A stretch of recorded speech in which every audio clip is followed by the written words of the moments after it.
Baganda bange nja bakubiriza nnyo ebiseera bino okubeera obulindaala, okubeera vigilant. Mukimanye nti nno buli muntu gwe muwadde ambuleera abadde agyetaaga. Naye kye njagala omanye, ambuleera ebeera ya mugaso nnyo eri omuntu. Ng'ekizibu kikyaliwo ng'enkuba ekyatonnya.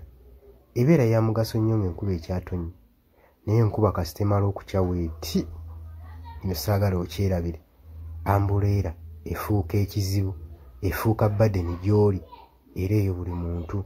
Era buli gwe mwazika ambuleera okumubukkirira, enkuba kasita enaggwaayo weeti mujja kulaba ekinaddiya. So mwebereremu nga mugenda maaso n'okulonda ababaka.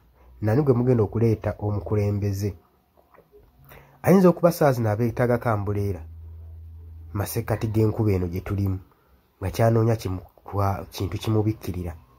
Naye mwebeererangamu okulanga nga musobola okwanalayizinga ensonga. Kakati nno obwesimbu bwe butyo nabwo bwe bubeera. Singa omuntu kyabadde afunamu kikomekkerezebwa, ekigendererwa kye singa kikomekkerezebwa,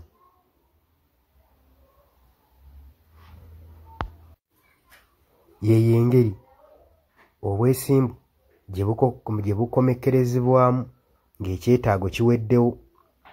Omuntu agenda kubanga aliira oyo gye muli olw'okubanga alina kye yeetaaga mu mmwe, wabula ekyetaago ekiggwaawo ambuleera n'asuula eri kuba alaba takyalina mugaso, enkuba ekedde ate aba akyagyetaaza ki. Kale buno obubaka bwongereyo bugende eri yenna freedom fighter, mwenna abantu abagenda mu maaso n'okulwanira enkyukakyuka, musobole okuba nga mwebeereramu, kubanga bino ebiseera bye tulimu bizibu nnyo ate era nga bizibu ddala. Oli ku Yugi Updates TV kw'osinza oba ng'otuwuliriza, webale kwekuumira ku mayengo gano mukwano gwange. Abali mu diaspora mbalamusizzaako nnyo, mukola kyamaanyi nnyo. Wabula gwe atannatuyingako kkirira wansi olw'ekigambo subscribe kikooneko obeere ng'otuyingako. Mbaagala nnyo, mweraba.